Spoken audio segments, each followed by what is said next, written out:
Welcome to turning a moment into a movement.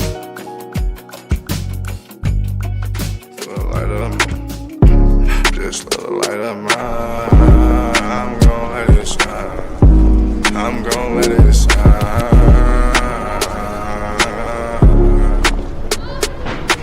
This little light of mine, this little light of mine, I'm gon' let it shine.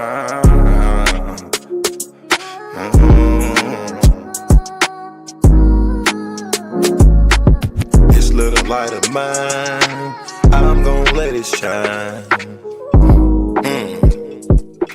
I'm gon' let it shine. This little light of mine, I'm gon' let it shine. I'm gon' let it shine. Oh Lord, just let it shine. This light of mine, this light of mine. Oh Lord, would you please just let it shine. Take the drama out of my life. Oh Lord, every night, the pain ain't right.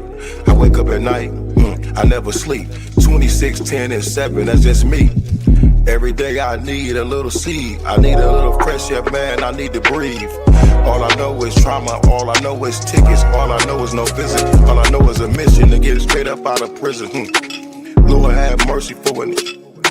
Lord have mercy on my people. Preacher Mary Washington and all my real. Lord have mercy with my people. I pray to God, we really need you. When I was down bad, when things weren't going right, every time I prayed at night, I put my hands up in my face. I said, Lord have mercy, little light of mine. Lord God, please let it shine. It's the drama that I live in my life. I swear to God, I was a bad guy every night. 10 toes down, salute. Everybody suffering, everybody who trying to make a way. Everybody looking for the sky, everybody looking for that piece of pie. In a law library, I know what that feel like. Hoping that somebody get active and involved in your situation. Man, pop your collar and pray. Cause Lord have mercy on my soul. And they make bad guy father get out soon. And the rest of those brothers who be mobbing to child each morning. Oh man, I ain't going to this afternoon. Man, I'ma miss dinner today. I got a couple of noodles. You know what that feel like? Yeah, you know what it is. And if you a victim of a wrongful conviction, suffered and served by Ken Worthy, then I know that you know what that pain feel like. And when your mama know what that pain feel like, your father know what that pain feel like. With that light, let that little shine, let that light shine a little light of mine, huh? Bad guy, doughboy, weak, all these great people in this great world of ours. 10 toes down, salute. I appreciate you, bad guy. I appreciate you, weak. I appreciate the tech. I appreciate everybody in the studio. We gonna pop off the LV, ooh-wee, cause that's what they be liking to see. But I hope you hear the missing when you see me fresh. Ooh. Salute. Salute. You do good, bro?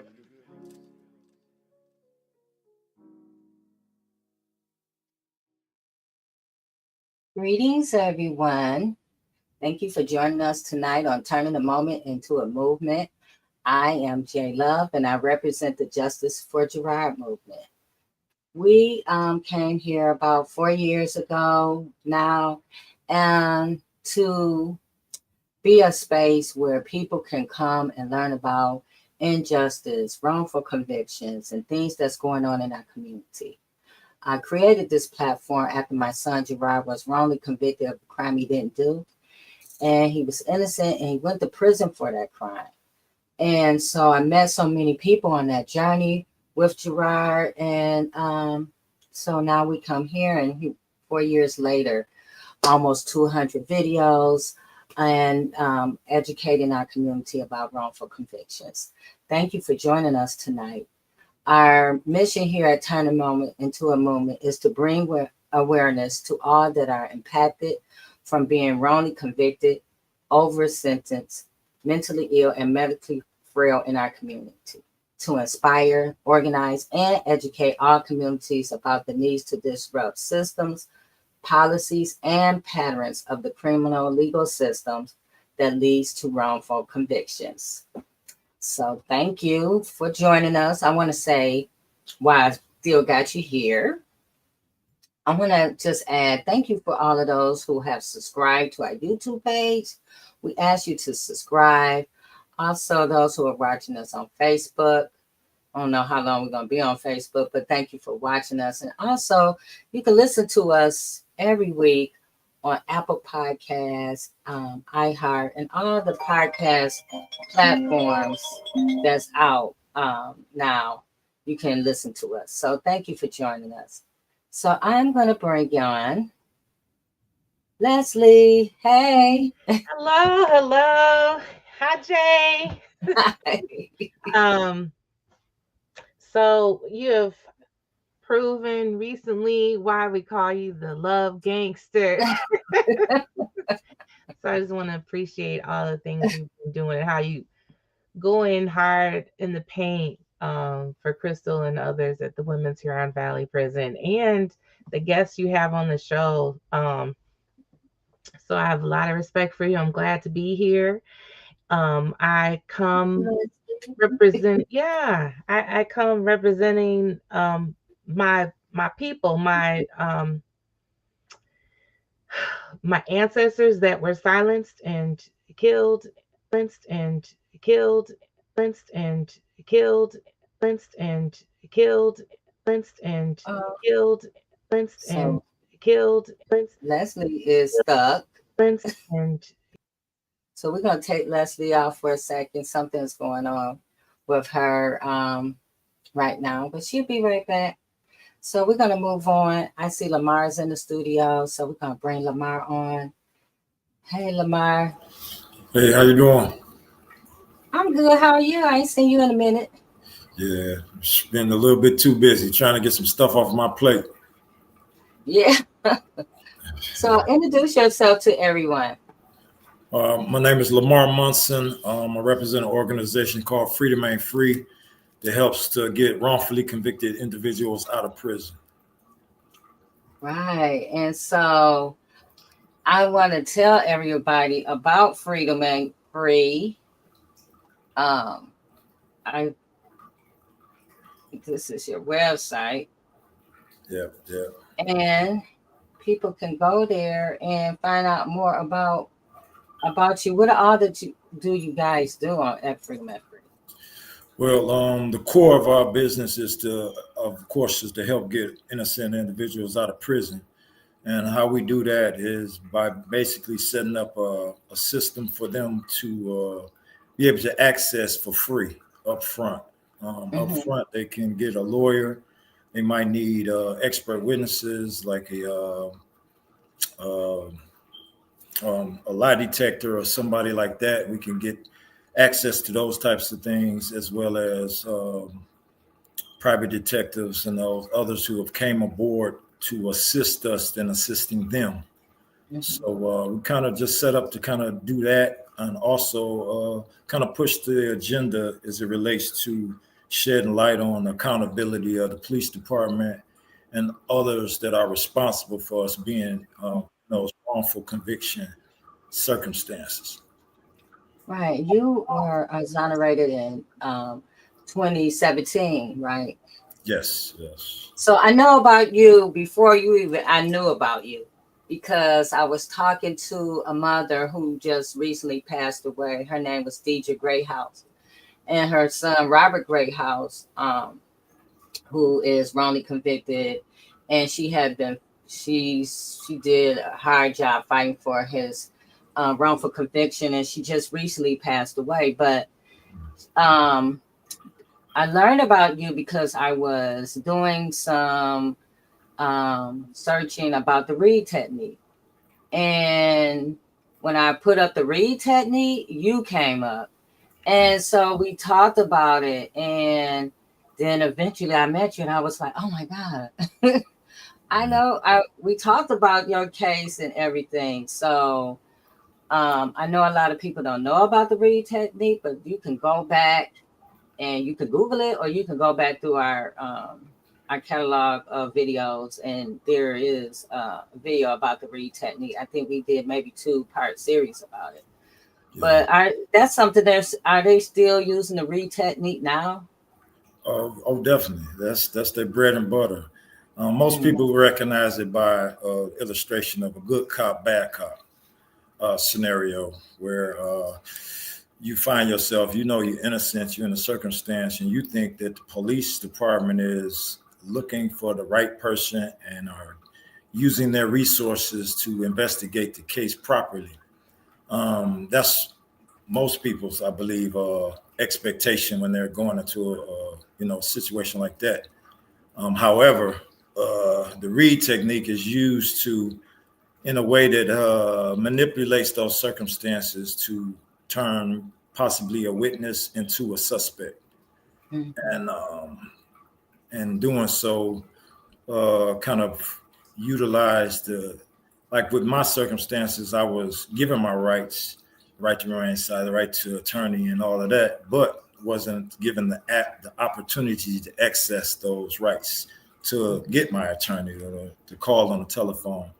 And when you're in a situation where you kind of in the heat of the moment and they're questioning you maybe as a witness, and then you finally seeing the tone kind of changing into them looking to utilize you as the suspect of the crime, then things change in that atmosphere, and you begin to, I don't want to say fight or flight sinks in, but it's not necessarily that. But you do begin to think about, I want to get my attorney. I ain't did nothing. Why is they talking to me like this? What's going on? They trying to entrap me, So all of those types of things is going through your mind, and then they let that kind of simmer on you or rest on you for a few hours. That back and forth, that type of engagement, only to sooner or later somebody else comes and say they can help your situation. They can help you get out of this. You don't have to go through that. Let me help you. And when you're in a situation where you feel you need help, you're going to be looking to, address that, because that's like the only way out of that circumstance at the present time. I know Lamarr, and I'm going to click over to Mark in 2 seconds, but I know that people always say, even when I was going through this with my son, and I don't know if Leslie even heard this with her son, but, well, if they didn't do it, why did they say they did it? If they didn't do it, the police just don't arrest people because they did it. And, all those little things, and you looking at them like, who the hell you been listening to? Yeah. We've been talking about wrongful convictions before it was the trendy conversation to talk about. But Yeah. what do you have to say, in regards to people always saying that, the police don't arrest you for things you didn't do? And I thought that too before I got interrogated by officers that were not interested in justice, not interested in the truth, only interested in closing a case. And when you have those who have that interest in just closing a case, and they have all those resources in order to make that happen, you come in the door kind of naive, thinking that the police is looking to do the right thing. And if I do say, well, yeah, I did it just so I can get out of here, so I can get me an attorney. I know I haven't did anything, so this attorney should be able to assist me real quickly to get out this circumstance, But a lot of times that's, like I said, the police will give you that out so that you could, get that relief. And a lot of people, when pressure is applied, a lot of people say a lot of different things until they're under that type of pressure.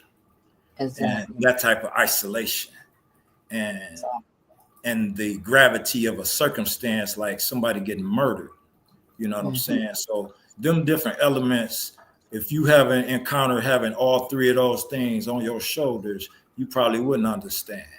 You know what I'm saying? So it's a thing of the life that you live. I know you probably experienced some type of pressure that made you kind of compromise certain things that you knew to do a different direction, but because of the pressure, you did it that way. And it's just that type of thing. And you try not to allow something like that to deter your truth. Yes. Thank you, Lamarr. We're going to get into this. Mark, I don't see him. Hello, Mark. Hey. The other half of Freedom Ain't Free. Are you eating dinner? Right. How are you tonight? I'm good. What about you? I'm great, Mark.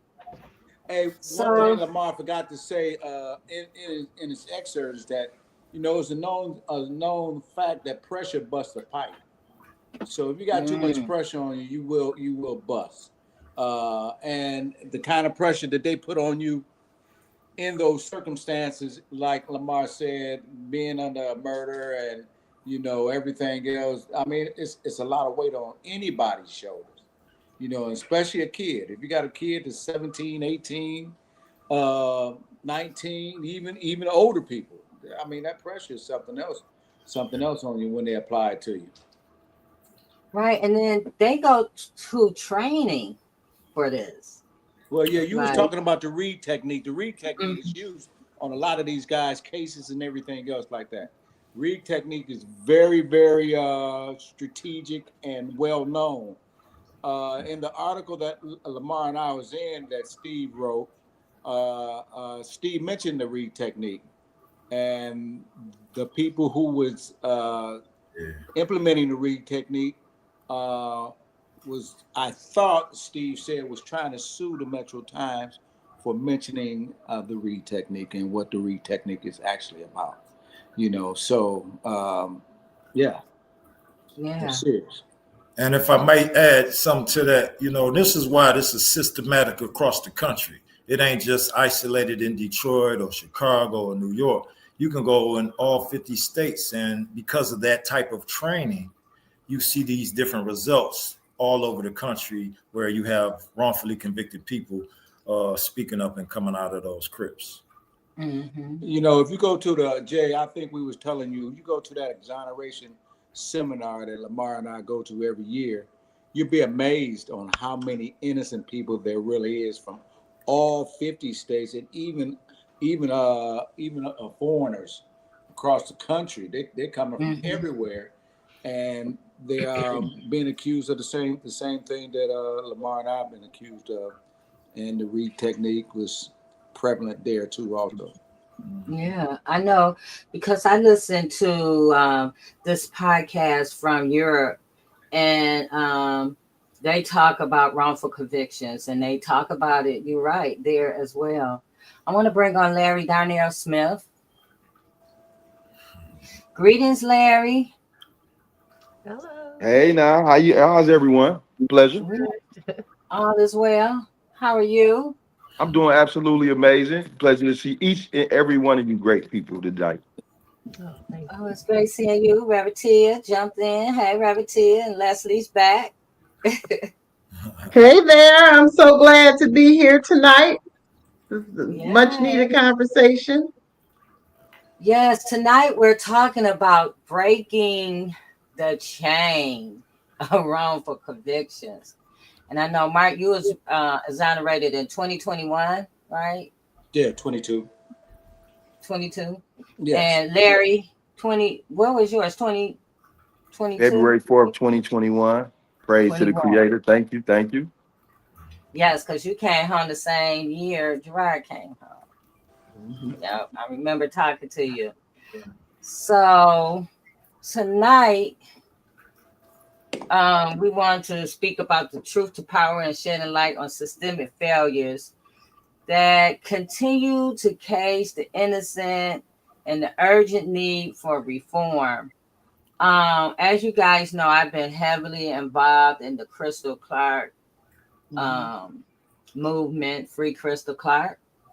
And as we dig into this, we just recently, and I think next week I'm going to have excerpts of it on, but we just recently talked to other women from Huron Valley, and the stories are horrific. So when we're talking about these institutional and systemic things that's going on inside the criminal justice system, what can we be doing as a community and as individuals to start breaking these chains of incarceration, mass incarceration? Anybody can jump in. So two things come to mind. One thing is our standard has to be set. I mean, when we say we won't allow low substandard healthcare for people, that has to include people that are housed inside of jails and prisons. We say we don't want, like, people shouldn't have to eat maggots in their food. Should include people who are in jails and prisons. We say we're protecting kids and no child left behind. Michigan had, speaking of the Reed technique, had a 14-year-old that spent 9 years in prison after being, subjected to coercive measures. So just having a standard, like the standard can't be, this is what we allow for people that's so-called free, and this is what we allow for people who, like, this two-party system. When I remember voting for gerrymandering, we was gonna get rid of gerrymandering in Michigan, and I was really excited about that and be a part of that movement. I was surprised to find out it got rid of regular gerrymandering, but there's still prison gerrymandering here. Like, so we have to constantly reinsert ourselves into the conversation, no matter. We can't, if we're gonna have the death penalty, then that's a discussion. But if we say we want life and we value life in Michigan, then these kind of torturous conditions. And then when you talk about the Reed technique, that's an expensive and debunked method.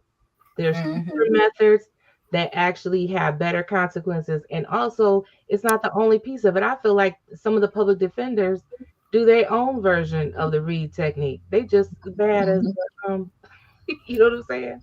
They just, so. Yeah, you got the good one and the bad one in that too. Yeah.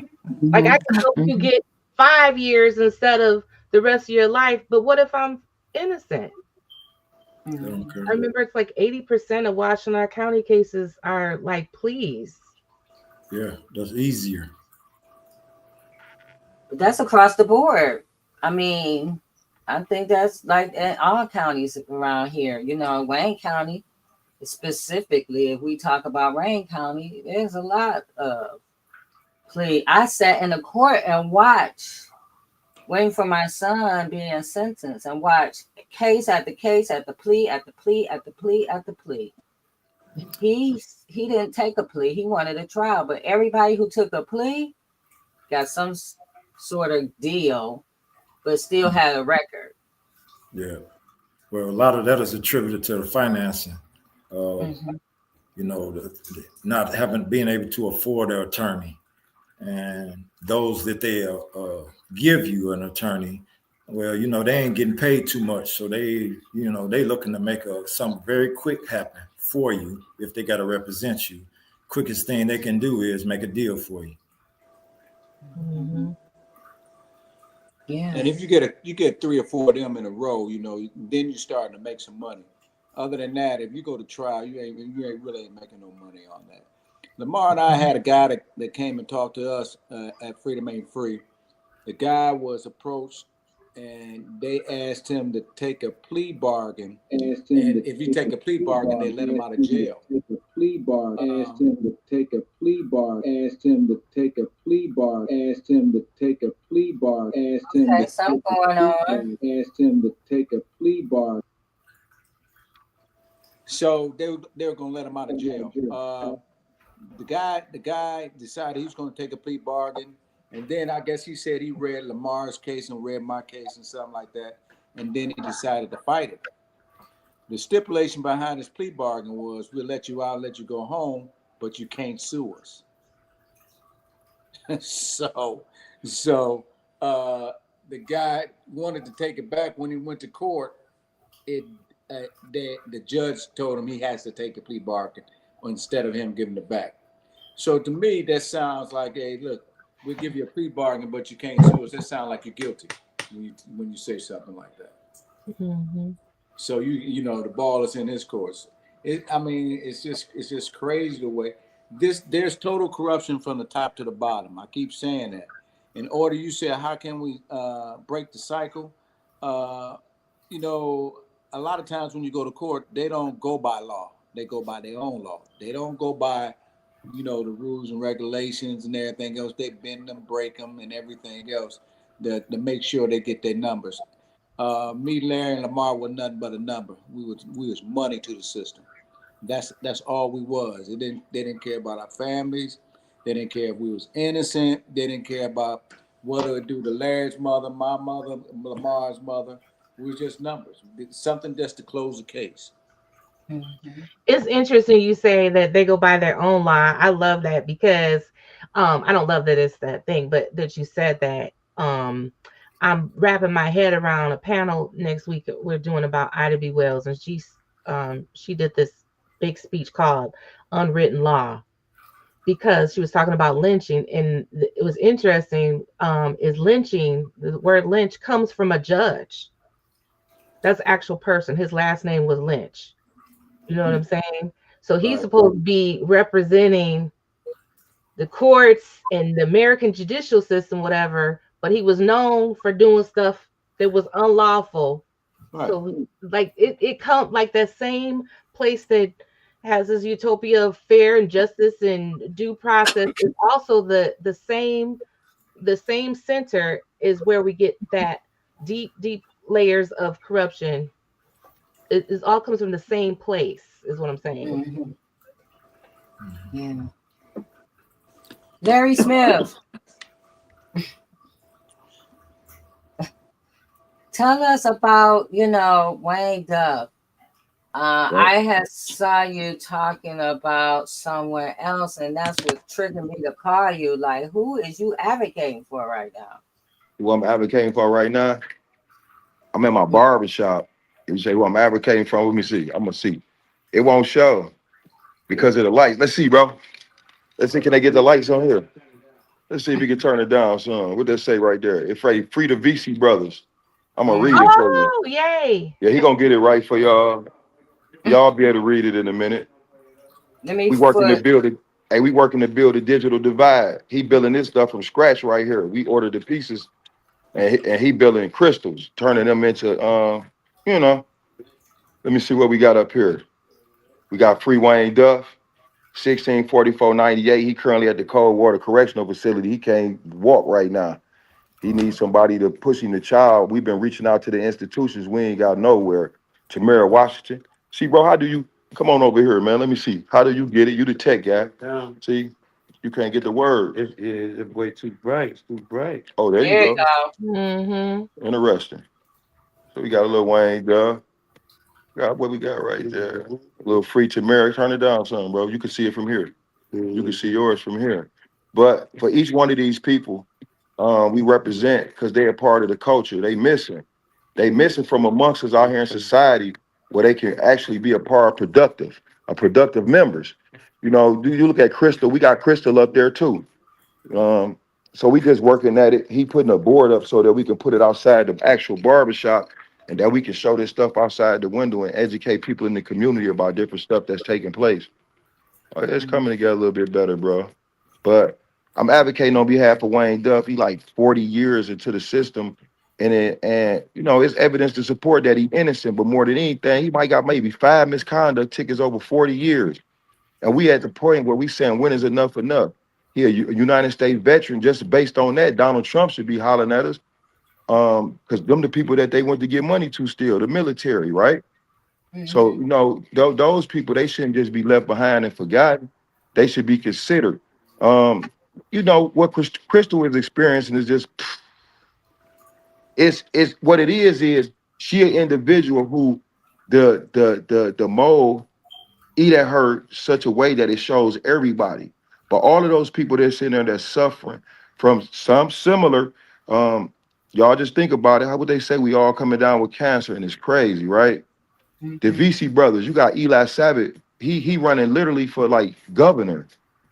And when Eli was running for that office, he was saying that he was going to let innocent people go from prison.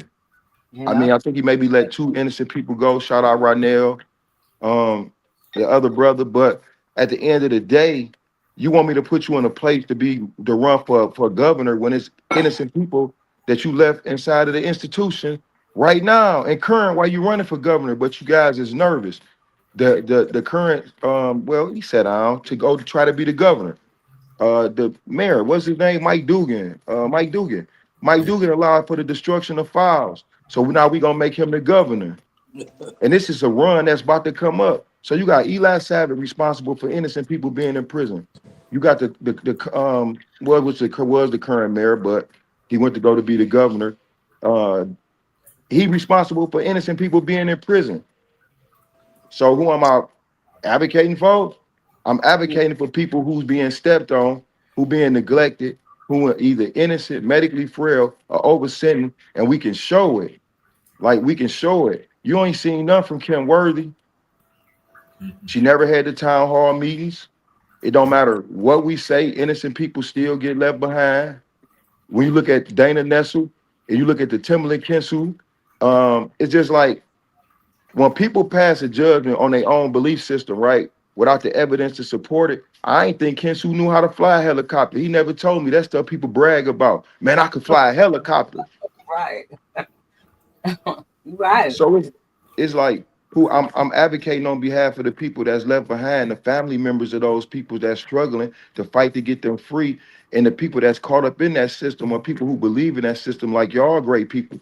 That's who I'm advocating on behalf of. That's who I'm fighting for. I'm fighting for all of us, for the young people, for the senior people, for the in-between people, for the people who've been stepped on and trodden. You know what I'm saying? Like he get another color. Larry mentioned everybody that need to be in that equation too, because when you start talking about the purge files, and you know, Kim Worthy pointing the finger at Duggan, and Duggan is pointing at somebody in his office. Everybody forget that Dana Nessels was in that office with Duggan. So when they asked about those files, they say that we couldn't. They couldn't tell us nothing until we put a complaint in. Well, naturally, you know, I put a complaint in. And Dana Nessels got back with us and told me that she's not going to investigate those files, which is rightfully so. Why should I ask her to investigate herself? You know, which would never happen. She said she wasn't going to investigate it. She said because the time has passed, and she gave us some other crazy ass explanation, which means that you got the highest attorney in the land, attorney general won't investigate. These are guys. You got more than a couple thousand guys that are stuck because their prosecutor files has been destroyed. You should be caring about that. I mean, everybody should be caring about that. That's a big major wrong that's being done, and nobody's talking about it. Since me and Lamarr got with Steve and brought that out a while ago, you heard nobody talk about it since that article came out. Now they're starting to get a grip on it. And Larry's right. You got a mayor that's running for governor, and nobody's talking about what he did. The attorney general is covering up, ain't saying nothing about it. Corruption from the top to the bottom. It's from the top to the bottom. Yep. And I would just clarify, Ellie Savitt is actually running for Attorney General, which is the current position Dana Nessel holds, which is even more problematic because we're still waiting for a response from the VC brothers, which he has jurisdiction over here in Washington County. And then he'll go from that position to state attorney general, where there's thousands of the VC, not thousands of the VC brothers, but a lot more of the VC brothers, and do what? Yeah. Leave them to die and leave them to die in languish in prison for crimes they ain't commit. What you mean? That's an easy one. When you leave people behind for crimes in prison that they didn't commit, that's what end up happening, right? Everybody don't make it to a 60 ball and get out, 45 years and then get out and then everything be peaches and cream. The system made their bones. They made their bones on people's backs. They made their bags off people's backs. So when it comes to just like giving up their security, to say, hey, yeah, we did take part in the process of stepping on that person and putting them in prison for a crime they didn't commit. Like, hey, the government told us that we were supposed to take these little boys and these little bad little boys, these little monkeys, the terms that they gave us back in the day, right? And we supposed to put them in prison. They even came up with laws to satisfy it. The presidents that we called our great black presidents, they signed the bills. Our last president, I think, I can't even think of his name now, but he took a part in the process of stepping on us. Biden. So Biden, that's his name. So on a federal level, right? We've been stepped on, and then like we screaming out on the state level. We've been stepped out, and then we screaming out. And it's like nobody don't really hear, even though you can see me. You see me, I'm like right here. I'm right here. Lamarr right there. All three of us. Like you see us, but that ain't the issue. It ain't about seeing us. It's about the paper situation. So you don't want to pay out no money. So you said we're gonna work a deal. Not that we're gonna do right by the community, because anytime a person is locked up for a crime they didn't commit, that's an atrocity against the community. Yes, it is. Absolutely. So it's like, yeah, that, and you know what, Larry, please let the people know how to get in touch with you too, because we have to come together, and we have to come together on all fronts.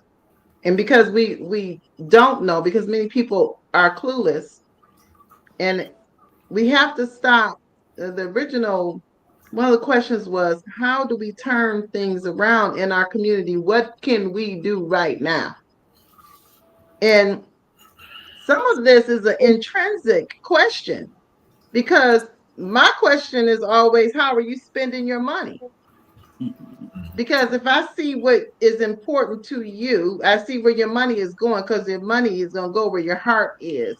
And if I see what you're spending on and how you're allocating your time and your energy, then I know if the community is important to you or not. And but some of us are clueless today, and they follow dollars, and whoever has the most money is successful. And they don't care if they're high class prostitutes. They don't care about that. They don't care how they get their money. They don't care who they stepped on. They don't care what corporations are backing this or backing that. There's no reason for the United States to have a healthcare epidemic, and we pay the most for healthcare. Ain't that something? Think about it. It makes no sense for us to be one of the worst countries Not for only that, healthcare. That's ridiculous. And then now we got what's his name, Dugan, whatever his name is. 2020, he got the padlock, the Golden Padlock Award. The Golden Padlock Award. What that consist of? What do you win that for? Oh yeah. The Golden Padlock Award. It is for secrecy for the First Amendment Foundation related to public records about the Make Your Date program. That sound, the technical term supporting that sound don't sound too hot. Mr. Dugan. Got it. It's a national award. And yet people want to vote for him. Help us today.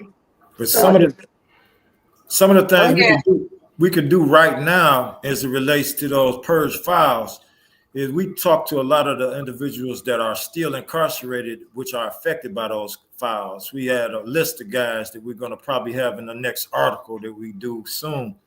But what we're encouraging them to do, and this late in the game, is to have a family contact the mayor's office and let them know if you're going to be possibly the governor, will you use your clemency powers to help assist those men whose files have been purged, who've been in there for 30, almost 40 years, some even 40 or 45 years, that's been affected by those purged files. You got to put that on his mind, and you got to keep that front and center. So if we can get the families and those who support those families or support that issue to reach out to the mayor's office to make this a point of for him to possibly address, might be a little late in the game to do that, but you still want to do as much as you can to make that known, to put attention on that matter, because it's not going to go away. Even if he does become the governor, it's still going to be an issue that has to be proclaimed.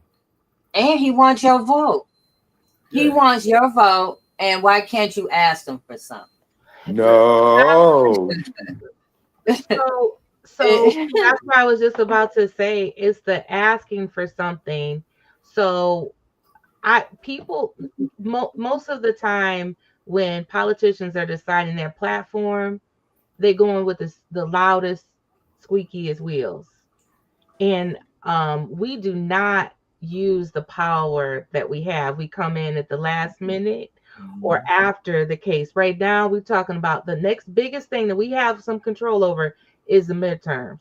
We talk about the Michigan State Supreme Court, who did the most door knocking over any population was the groups of people organized by Michigan Liberation, which is, centers, people who have been part of, just as impacted. They got, which is why we were so hot when Kyra Harris Bolden and all that stuff happened with Bernstein and stuff. And so then there was some ability to get to the table and we helped you get in office. This didn't happen, blah, blah, blah. So there was a conversation that can be had. You can't pull yourself completely out the process and then say, I'm a victim at the same time. You know what I'm saying? And so to be part of that process right now, we have questions to be asking. Pastor Kinlow that's running for mayor in Detroit, it's my understanding that he has endorsed Mike Duggan for governor. If we don't think Mike Duggan is a good choice for governor, we also need to ask that pastor, why are you endorsing him? You know what I'm saying? He endorsed Mike Duggan. Mike Duggan endorsed Mary Sheffield. Ain't that crazy? It is. It is. And I need people to check the dollars.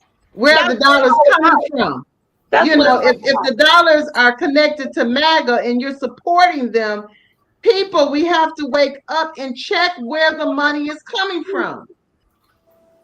Hey, So right now, Duggan is running as an independent, and he's getting MAGA dollars, right? Thank you.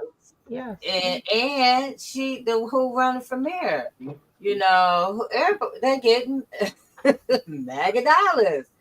High And class so when these prostitutes. people are asking you for their vote, what are they giving you? What are you asking for? Like, we have to start acting like you guys just did a protest a week ago, right? Yes. You're going down there and asking for something.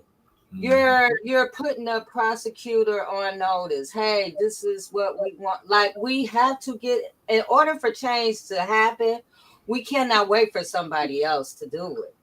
No. We have to get involved. Yeah. Go ahead, Larry.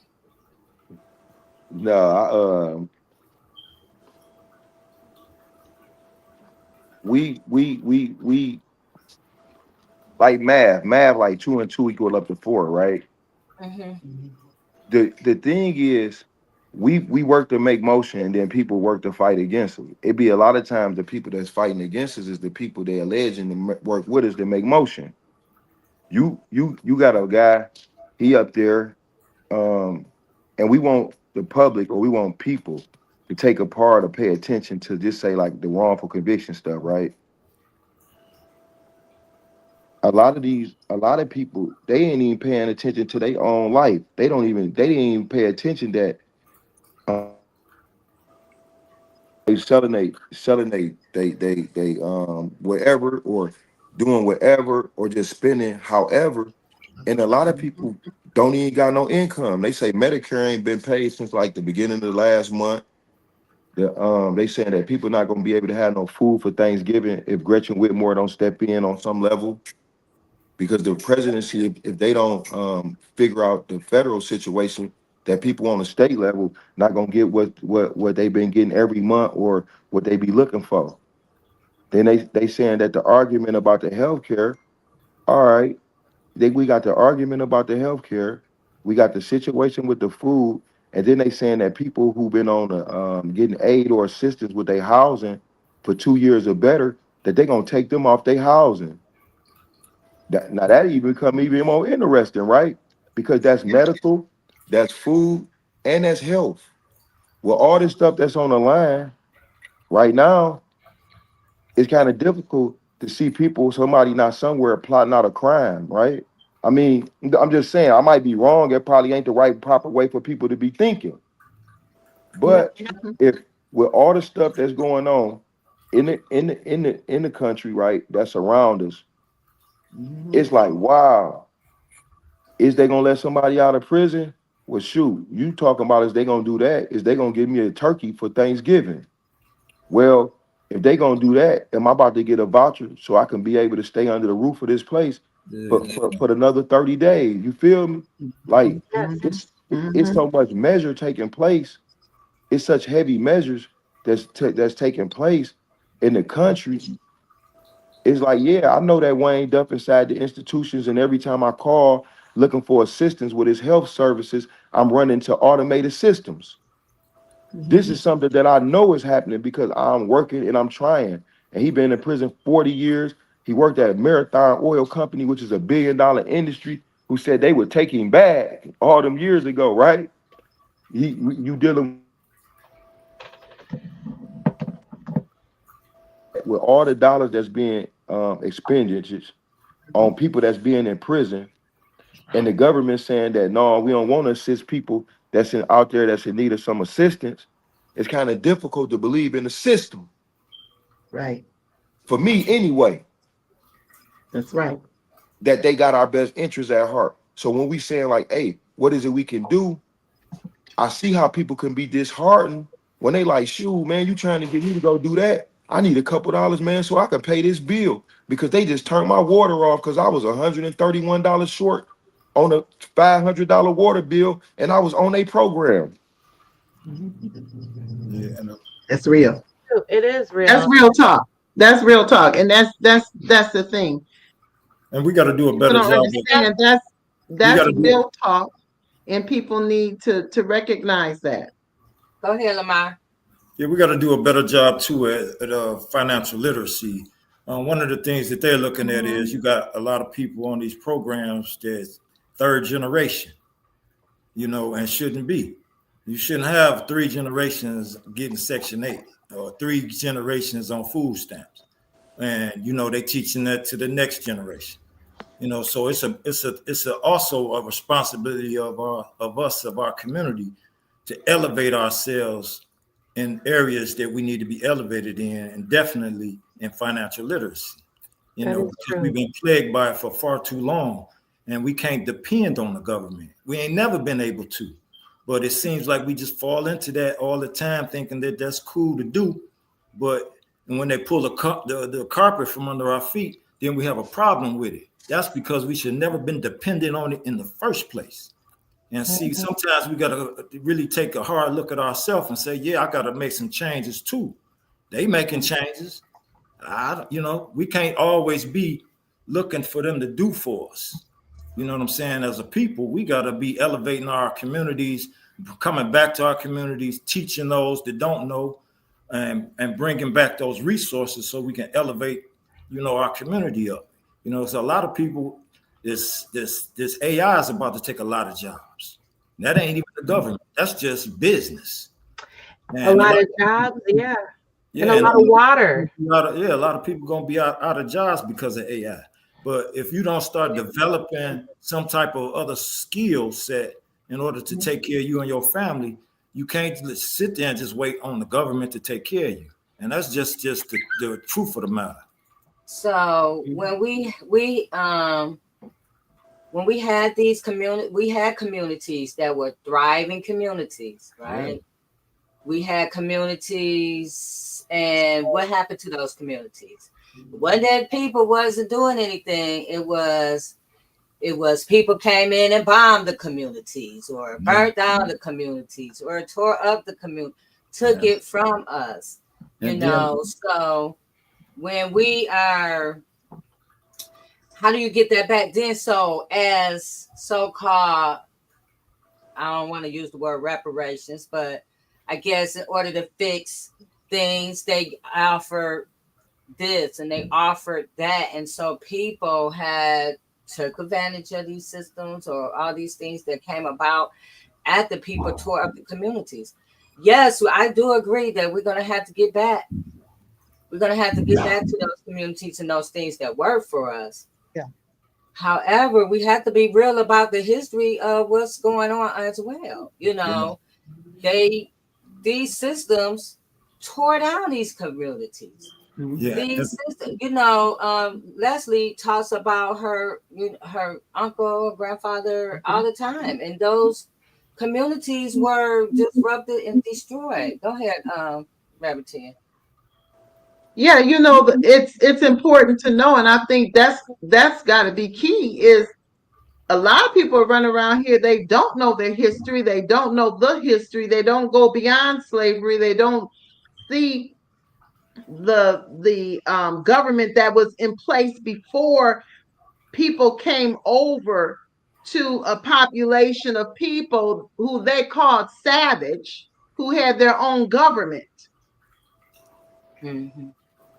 We don't do the historical research. We research, and this is mind-boggling, but why research through the books given to you by the oppressor? Right. I'll wait. His story. It's his story. That's his story. Yeah. Yeah. So so it's when you leave outside of this country and then do some research. And it doesn't mean you physically have to go, but there's resources out here so you can get the information and so that you can become empowered. We keep making dumb decisions because we're not feeling empowered, or because we don't know who we are. When you know you're color-coded for a purpose, when you know that you are the beginning of all knowledge, and that the universities are are because of your ancestors, then you begin to make different decisions. Yeah. And then you got to get to a place where you don't want what the oppressor has. Exactly. Why? Because they are the oppressor. Yeah. Yes, I don't want your stuff. I don't want that. Mm-hmm. You know, hey, they termed it Black Friday. I better not see your black tails out there. I ain't lying. I am not lying. If I see somebody go out there, they don't know that. They don't know that. They history. Yeah. Beulah said, want to buy one thing, you better not buy it. Mm-hmm.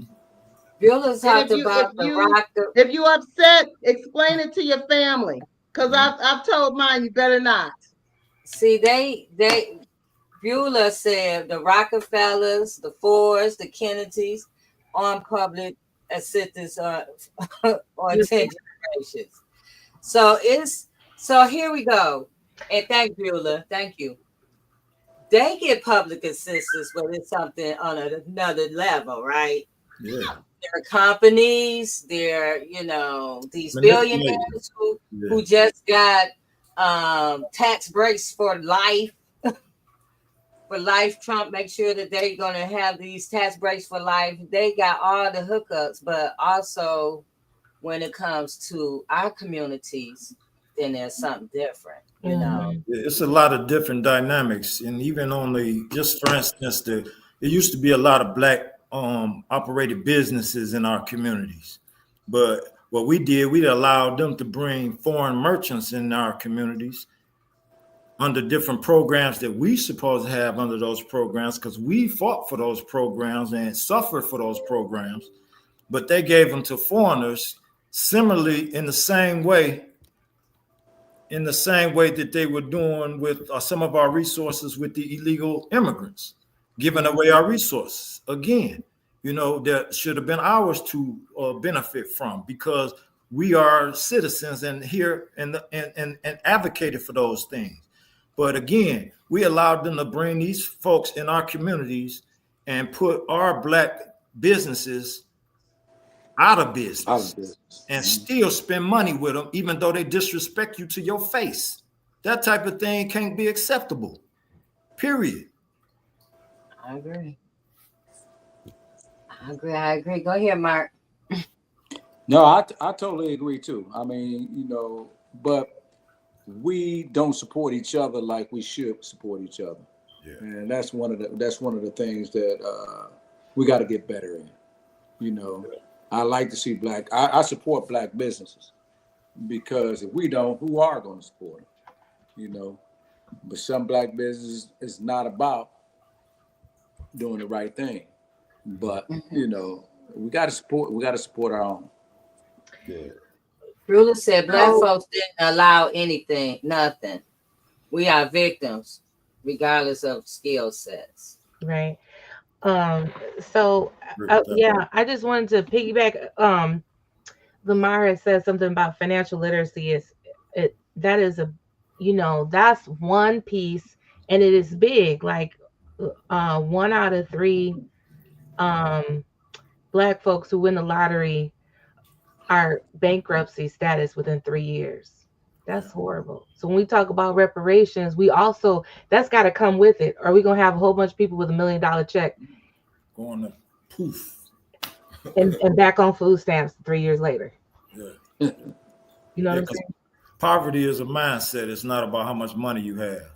And if people don't get educated about finances, then you doom yourself to be stuck in those financial difficulties. And we just have it's something for us to really dig into and to really learn, because it don't matter really how much money you got. Once you begin to learn financial literacy and how to kind of balance things and do things with your finances, it can help you help yourself, help your family. It does a lot. But the dependency on the government is something that it makes you unambitious. You're ambitious towards creating things for yourself and for your family, and those type of things go out the window because you've subjugated yourself to just receiving a check. Mm-hmm. And that check is why a lot of people vote just Democratic, just because of that. Mm-hmm. And Well, so, Beulah said Dan Gilbert been on food stamps for 10 years. yeah. Yes. The other thing was that we are in a global marketplace, but we, when I say we, Black and brown people are at the bottom of that global marketplace. We're all being tooled in the same way, because I mean, you know, everything from like Nigeria, like you notice how Nigeria, they put that up as like a lot of white-led movements put Nigerian Americans against African Americans. In reality, you know, the people near the Niger River, Nigeria is not a real thing. It wasn't a real thing until like 120 years ago when white men went over there and sold the people and the land to the British, right? And that group of folks, that family is still working. Now they're Unilever. Yeah. So all of those supplies, the soaps we use, all of that is Unilever. They're still making money off of the. So who we're still beefing out between African American and African, and how African is you? Are we the $2 Indian and all that? Meantime, they got now 120 years. They have made money off of Black lives from here to Africa. We have to see the global. We are the global majority. Yeah. And we don't use our power. We are the biggest consumers in the world. And if we just organize our power, we can leverage any and everything we want. But like the brother said, we got to come together, our unity. And they did a good job of disrupting the Black family. You know what I mean? When you disrupted the Black family, you disrupted the community. If you disrupt the community, you therefore disrupt the city. So you got to get back to core things. You got to get back to that family structure that makes all that other stuff work, because they've manipulated everything else because of that. Separate the Black woman from the Black man with the children. All of that is by design, and we are suffering from it today. And that's why we continue to go through the same conditioning, and we can't come together because we've been split apart through these different loyalties that should be all one under God, our family, and moving forward. And until we get back to the basics, we're gonna be struggling. Well, first we gotta. I'm about to shout. I'm about to shout on that. Yes. Well, first we have to unless we, because what happened was we started to believe the lie. We believe the lie that was put in front of our face. You can look at it on TV. You see what you see. You see where the family has been broken up. How many times do you see us together as a family? I'm not saying other families don't exist. I'm not saying that I don't love all people and all of that. I got that. What I'm saying is, why is there such a divide when it comes to the Black power of that Black couple that comes together and raises a family? They manipulated it so much. We believe that lie. So it's up to us to come together and have dominion with each other. Yes. And heal. Yeah. Listen. And we have to recognize the manipulation. We don't recognize the times we even being manipulated. And a lot of times, even with the last election cycle, we had Kamala Harris running for president. And they predicted her as like, they brought her out like a single strong woman. Usually, every time you see somebody run for president, they come out with their family. She should have been with her husband and her children. They didn't predict her like that. They wanted to show her as a single, strong, Black single woman. That's true. You know what I mean? And they put that out there. That was the message, to try to draw those people in. I think that part of that messaging was because so many people are double-minded, like they look the other way when black men are with white women, but when black women are with white men, it's a huge issue, and their heritage and everything is questioned. So she had to play the game of not having this white man up front. Larry. Oh no, I was just gonna say she was responsible for innocent people being in prison too. Since Yeah. y'all brought it up, that was y'all brought her up. The the, Was. I mean, I guess I'm out here, man, and what I notice is it be a lot of people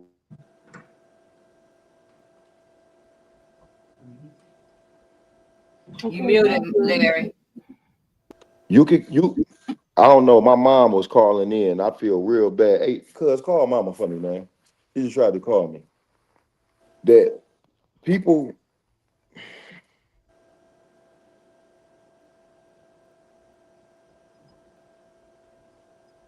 Your phone must be ringing because you went out again. Mhm.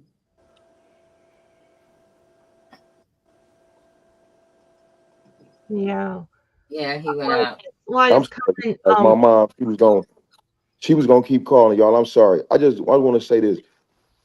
I walk around, right, and people ask me for stuff all the time, y'all. I'm talking about not like they don't have no business plans. They don't like they proposals is just give me something. This is a whole common thing. What I'm saying to y'all, I'm saying to everybody, when you complaining, if you ain't working through that process while you complaining, then you didn't stop doing what you supposed to be doing. So how you gonna get what you supposed to get? Right. This process is one that we supposed to be working through while we going through it. So we continuously, consistently, we like, oh yeah, dog, he ain't do this, and this person ain't do that, right? And us, it's like we do what we supposed to do because we taking action so we get what we supposed to get. And people look at us because we make it look easy, something like that. Like we make it look easy. But in reality, it's not easy because the people who should be working with us, they weighing us down. You got the system shooting at us to weigh us down. So it's just like, so it's just like, yeah, y'all absolutely right. We should be able to generate. We should have the proper type of energy. We should. But at the end of the day, everybody always come up with a but, but. And that's the whole thing with me. Like, I'm tired of all the buts. We get out there to make the action. We work. We do. I'm talking about like we in the community. We active. We down there when it's cold, when it's snowing, when it's raining, when it's hot. We active on the front lines and on the scenes. People know that that's what it is. But yet and still, they had their hands, and then they'll say to us, "Man, you crazy, man. Why you doing that?" Yep, yep. That is so true because yes, as I was thinking about that, we brought up all these issues, and sure, all of the politicians, in order for them to get through that game of politics to even get the money to run, because we don't support grassroots candidates and all that kind of stuff. So before they even get up there, they're gonna be flawed. And so many people are just like, oh, I'm throw the towel in. I'm just gonna figure out when I can get back on my food stamps and call it a day. And that's not a indictment on food stamps because I believe in it. You know what I'm saying? I'm just saying that it's too we too quick to give up. We just too quick to give up. There has been times that I've done a little bit and then it just augmented. Like, I don't want to take away her testimony, but Trisha, I was so excited for her because I always wherever Trisha pull up, I pull up, and she's been doing these voting and more workshops. And she said, if I had something to give you, I'll give it. Well, I was like, don't worry about that. Anyway, she just called this organization who was doing grants, and she didn't apply for several years and been denied each time. And the guy's like, you know what? Let me go ahead and see what we can find. And they found enough to support her for 2 years. Mm-hmm. I believe God will put stuff in your path. You do that first step, more will come. And too much of her sitting on the steps, um, I did a poetry book about 9/11 because there's a lot of black folks that died in 9/11. They didn't want part of the documentary, none of that. And I have friends in New York. And what's interesting is the stories I heard from friends was like there were people that sat on the steps that just said, you know what, I'm gonna say my prayers. That's too many steps. There's too many steps. There were people decided to sit there and die, and that broke my heart. Like to think, wow, just like that's too much. And they could have potentially got out, but they just decided that's a long way, dog. I'm gonna just sit here, and that's what I feel like metaphorically where we kind of are right now because it is overwhelming. We getting hit all these news, like you said, federal, state, county, and then all of it. And we just gotta we can't just sit on the steps and wait for death or wait for it. So I want to say this. I look at it like what's going on right now had to happen in order for us to wake up. It had to happen. We got to go through something to get to something else, right? We've been comfortable and some uncomfortable, but we've been stagnated. And, I can look at, when I was starting to advocate for what woke me up when I started advocating for my son, it happened to me. And unfortunately, that's the story. Sometimes we don't wake up until it happens to you. So it happened to me. So my first thought is I need to tell other people.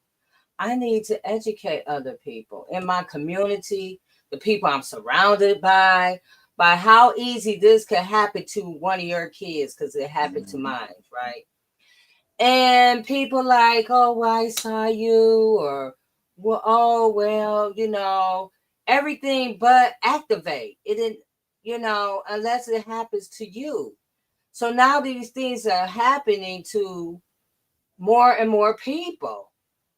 And, are they activating? Some people are like you say, Leslie, they're falling, like giving up. They don't even call and check on their people that's incarcerated. They just give up, until they come home. We had stories on here that people came on here like, it was Michael a couple of weeks ago, Lucky. He was saying like, his people pretty much was like believing that he did it, after he was sentenced. And so we give up so quick into the gloom and doom, but you got to keep fighting. That's why we keep fighting for Crystal, because I understood the need. I lived the experience with a child who needed health care, who they claim they lost his medical records.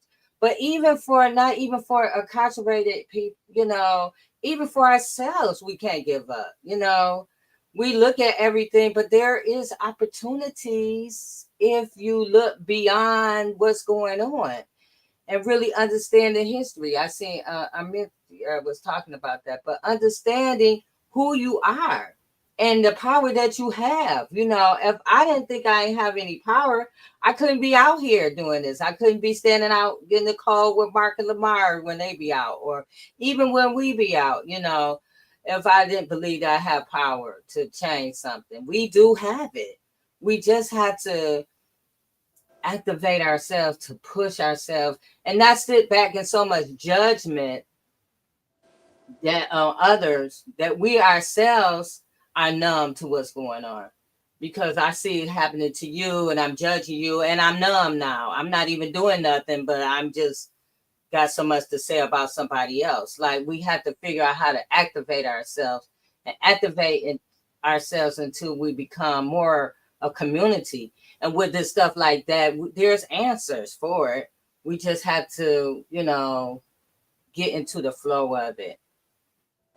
If that's, ringing with anybody. No, that makes sense. Yeah. And stop hiding behind the different sleeves that we wear, hiding behind the sleeve of religion, hiding behind, so that you just, oh, I'm gonna pray about it. I'm just gonna pray. I'm praying for everybody, and not take action, using that as an, and I'm not saying don't pray. but they don't be praying either. When they most of the time people say I'm gonna pray for you, know that's the it. That was the prayer. Stop it. Mm-hmm. Hey, y'all know they say that they got this saying. It goes something like faith, faith without works, faith without works. Dead. Yeah. All this stuff, man, go back to like some kind of action, right? So if it ain't that individual, if it's that not that, right, then what it gonna be?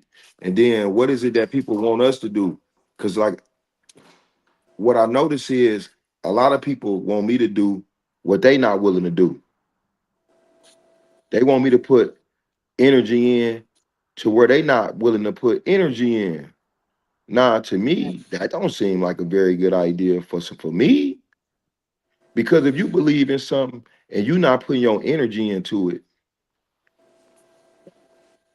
but then you want me to pick up your energy. Well, your energy is the energy that's what? Not doing nothing. Mm-hmm. So like, don't get mad at me because if I mirror you. Don't get upset at me because if I mirror you. Know that this is a reflection of what you on. So when people be on something and Lamarr and them hit me up, hey Lamarr, hey bro Craighead, y'all be like, hey Larry, yeah man, I'm with it. Why? Because y'all will take action. When J Love, any of y'all hit me up like, what up though? Because it's about the action. It ain't about we can talk the talk all dang on day long, back and forth, had communications with people who ain't even got our best interests at heart, get them all our secrets, right? Give them our resources, feed them our food. I don't know, y'all. I don't know if that stuff really just a great idea. But what I do know is people like Crystal, people like Wayne Duff, and so where we go with this? You got the people that still left behind from the officer who put me in prison for a crime I didn't commit. You still got people that's left behind from these officers who put myself in prison for a crime that I didn't commit, who put Mr. Craighead and put Mr. Munson in prison for crimes that they didn't commit. Ain't no penalty smacked on them. Like, Mm-hmm. would they got accolades and awards and big paychecks, baby. They Mm-hmm. they was able to go to the grocery store, probably did some kind of fraud and a lot of other stuff outside of just putting us in prison for crimes we ain't commit. What about the people that still left behind and with inside of that, right? Well, a person gonna be like, shoot, man, I ain't got no time to worry about that. Man, you see what Donald Trump doing? Man, I gotta make sure I eat tonight. But they So, don't know. Yeah, that could easily happen to them. but we in a perplexing moment though. Like Mm-hmm. we roll, you gotta figure, look at the country. Prior to COVID, I was inside the institution, but I seen the model and how it was running. People went to work, like people was kind of proud to be employed and did a lot of different things. After COVID, after free checks, after scamming, then the dynamics changed. So many people want something for nothing. So many people want something for nothing. So many people want something for nothing that it was a time that where people was embarrassed. Now begging is a way of life. It's like it's an art to it. I'm gonna get you for your like. Let me woo wow. So again, I just say that all because now we can't look at what we used in 2012. We can't look at what we used in 2021. We got a whole new model where people is just like, y'all can define it. Y'all told me we ain't judging. I'm just saying that if somebody wants some help, you should put some help into yourself. If somebody wants some change, then that comes with some form of sacrifice that you got to apply for yourself. You can't want me to sacrifice the look my items and you not putting no sacrifice in. You living the quality of your life to the best of what you can reach for, that what you think that you right, but then you want me to give you mine to help you to reach yours over the top. Now that don't seem appropriate. So when you start dealing in legislators, offices, Eurocentric people who've been stepping on us, if I go to arguing and advocating, right, and then you go to complaining about me arguing and advocating because you don't like my hat. I shouldn't have bought that jacket. The clothes that I got on ain't got nothing to do with what we pushing. The only people paying attention to the clothes, if you don't know the brand of them, you don't know what they is, no way. We talking about taking action. So if a person can't get up, get out, and get active, then they might be in a wheelchair. But I'm gonna tell you something. I seen people in wheelchairs begging, people in wheelchairs working. So you can't tell me that if you in a wheelchair, you can't fight for a person wrongfully convicted. So I'm just saying to y'all, man, I be fed up like a mud. I'm tired of all the complaining, because while people complaining, I'm still working. So why don't they come on and work with us? Right? Your money ain't right. You don't know about your business. You don't know Flash, how to. Jay, flash the way to get involved right now. Flash it. He My, said he just gave us a hey, commercial. Yes. Larry Butter, like I think on Instagram, I'm Larry Butter Smith Jr. Somebody hacked my Instagram. We was on a road advocating to help the free people. Somebody stole my Instagram. They wanted to, they intent was to be me. Right? We out here working to merge, to bring the nonprofits together, because they ain't getting no paper. People ain't getting no paper. So it's really about the actions that we taking in the community, getting together, moving as one, like just taking action, right? Man, shoot. So what do we do? What do we do? Man, we got to get rid of the old institutions, like they said, and we got to pick up a different model. Mhm. You know what I'm saying? I do better when I move like I'm in prison. I hate to say it. And a lot of other people who've been incarcerated, when they don't forget about that mind state of what they experienced inside the institutions, they move a whole lot better out here in prison, out here in the street. But people out on the street tell people you got to forget about prison. You ain't even in prison no more. You got to get away from that way of thinking. What do you mean when you say that? Like keeping that way of thinking. Okay, then. In prison, you don't just push up and have relationships with any John, Joe, and Hank. That ain't how it works. Out in society, people just anybody just figure like they can just come get it, right? Look, you owe me for me to be in your mix. Whatever you got going on, it's okay for me to stick my face, my fist, my wrist, my whole time into whatever it is that you might have going on, right? So when I be like, okay, that's cool, like what they just said right here. They've been fighting for Kurt X for years, wrongfully convicted, and now I am going to Washington, D.C. Mike Duke destroyed those files. It's not no doubt Mike Duke destroyed the files, right? That's the type of stuff you should stick your nose in. You should stick your nose in the stuff that's like that. But people not doing that. They trying to figure out your personal business. They trying to figure out what you got going on, who you dating, how much you got, what you ate on your plate. They're not trying to come together and get some comment like that we can stand on. You got audio recordings of Kim Worthy on the telephone saying that Mike Dugan was responsible for the destruction of files. That is like, that's not something like, hey y'all, let's go down here, man, and who gonna file the paperwork? Like, let's do this. Let's show this. Let's show the public that we not making this up. Let's show the public that we not lying. Let's pull out these papers. Let's do this. They like, no, man, you got on gold chains, man. How much you pay for them? Yeah. And that should have been big news, man, once that came out. The destruction of them files. That, like that young lady said, it destroyed her brother's life. It destroyed a lot of lives, man. And they just going along with it like it ain't nothing. And They that's why destroyed my life, they destroyed your life, they destroyed Lamar's life and our family's life, and it was nothing. We was just numbers. We just dollar signs to them. The purge file should have been big news. It hasn't been big news. I mean, some of the people that are locked up are dependent on those prosecutor files. They don't have them no more. So they don't care about it.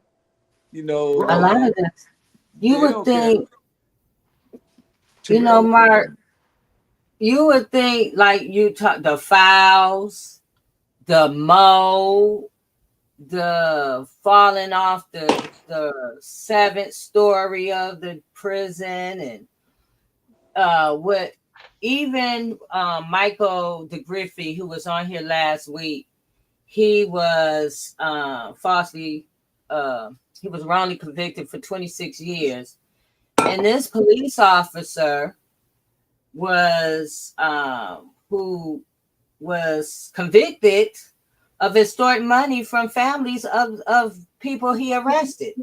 And he went all the way to Chicago to extort $150,000 from a wife or somebody, talking about he's going to make. You think these things that we're talking about tonight will all be breaking news or, Yeah, yeah. headlines.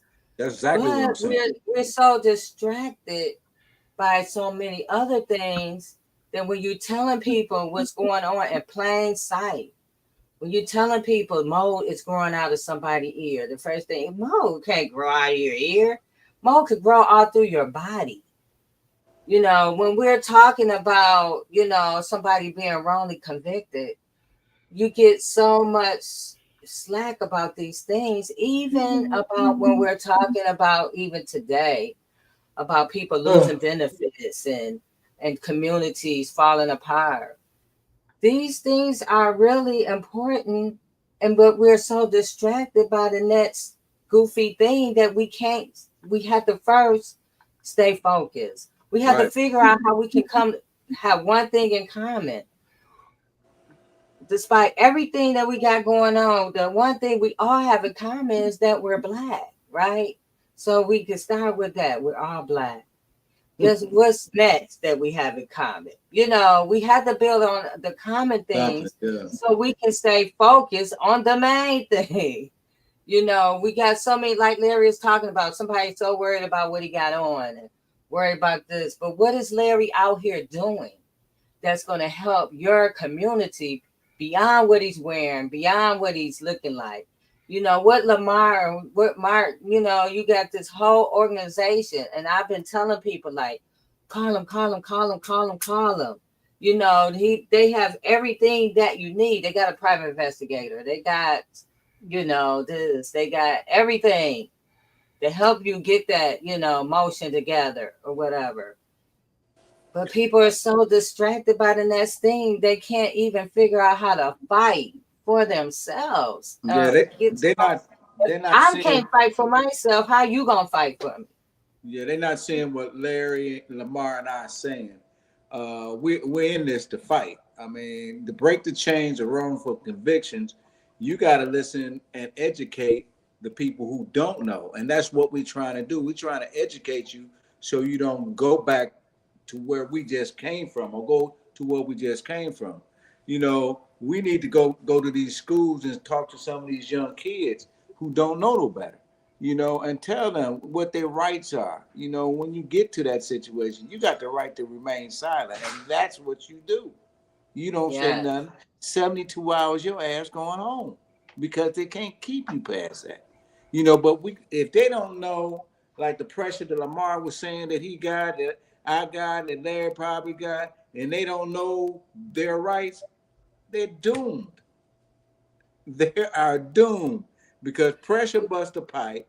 We ain't educated. We ain't educated our kids, or educated even adults. We ain't educated to the criminal justice system or police officers.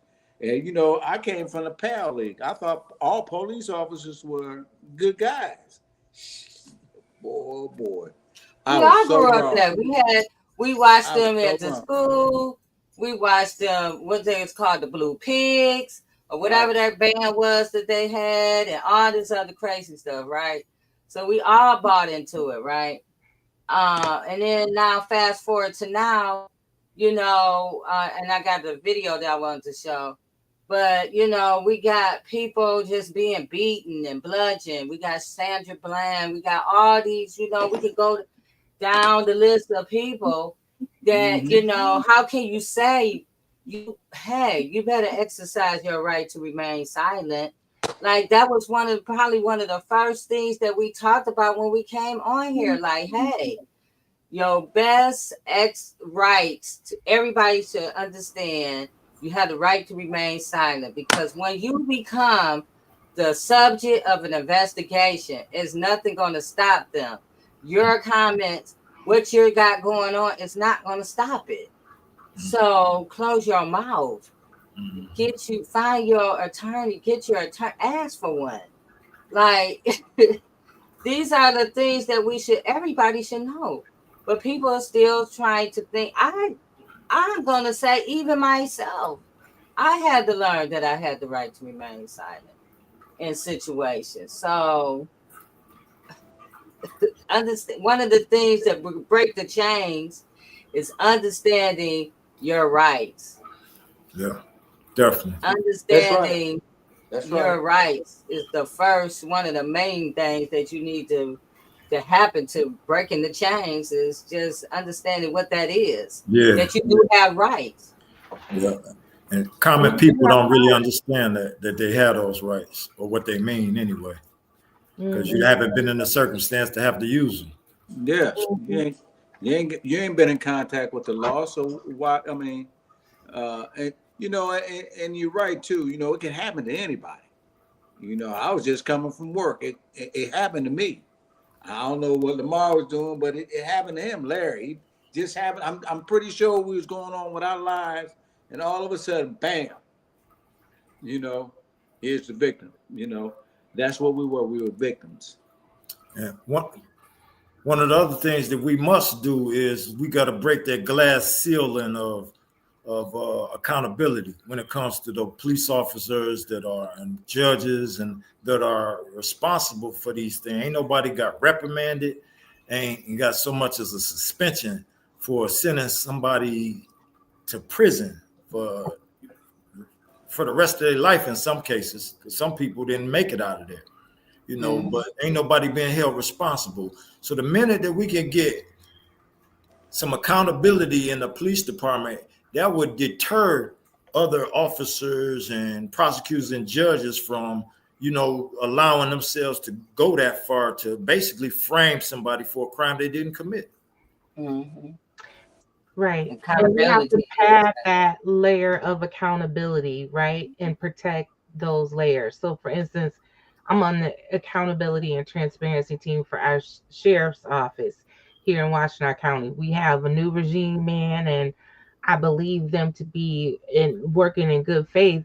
But the old establishment was very popular, especially with, you know, folks that were anti, you know, like hard, we don't be hard on crime and this and that. You know, he talked a good game. And so now that this new regime is in and talk about restorative justice and all this kind of thing, she's getting a lot of pushback from board of commissioners, you know, other these committees, other entities. And I'm like, who's policing that? You know what I'm saying? So we need people policing that. Like they shouldn't have because she's not doing this on her behalf. She's doing it on, because this is what the community wants. We want restorative justice. We want, you know, to have decent meals at our jails, and we want those things. So then, it becomes not just focusing on, you know, one level, and that is, we can't do it all, but having people at different places, that transparency has to go all the way through. Like when we talk about Lucky's case, I think, you know, that's judicial, law enforcement officer, and judicial misconduct, and prosecutorial misconduct. It's all of the misconducts. You know what I'm saying?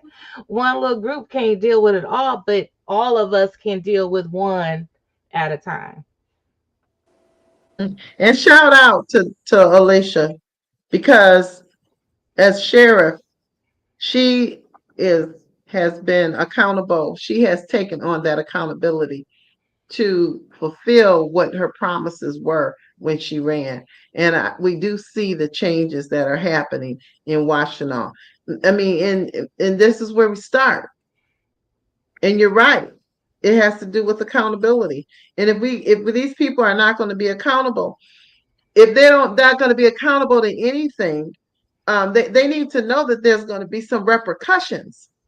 And you're right. They keep doing what they're doing because there's no repercussions. They don't go to jail. They don't, you know, we don't even collect enough money to put a billboard up to put out what they've done so they can look at it every time they ride down the road or something. We got to make them pay. And we also have to visualize what systems look like. Yeah. What are we looking at? What do we want? Right? We're knocking on the doors of people and we're yelling at people and we're asking for things, but we also have to also look at what is it that we want? What is it that we're trying to reimagine? Reimagine what incarceration can be. Reimagine what these systems could look like. All these systems.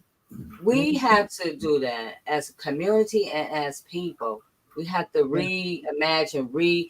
If you look at, there's different outside the United States. Let's say, for instance, Norway. They focus on rehabilitation and normalization. They have private rooms with TVs and bathrooms and access to nature, education, and work programs.